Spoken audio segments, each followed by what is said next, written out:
Alloh tanlagan yo'lni rad etish. Shunday bo'ladiki, inson Allohdan to'g'ri yo'l ko'rsatishni so'rab duo qiladi. Xususan istixora qilganda. Ammo banda Robbi unga tanlagan yo'ldan yurishdan bosh tortadi. Bu ham nafs kasalligidir. Muolaja uslubi. Inson Allohning ilmi va hikmati uning barcha qarorlarini qamrab olishini anglab yetish kerak. Odamlar voqea hodisalarning faqat ochiq-oydin tomonlarini ko'ra olishlari mumkin. Alloh esa barcha maxfiy oshkor narsalarni ham, ularning oqibatlarini ham biladi. Shunday ekan, inson o'z nafsiga emas, balki Allohning ixtiyoriga, uni taqsimotiga qanoat qilmog'i kerak.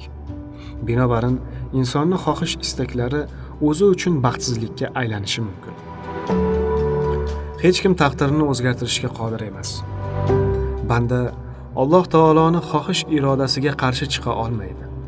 Agar taqdiriga nima yozilgan bo'lsa, ularni rozilik bilan qabul qilsa, baxtli bo'ladi. Agar norozi bo'lsa, Alloh taoloning rahmatidan uzoq bo'lgani qoladi xolos.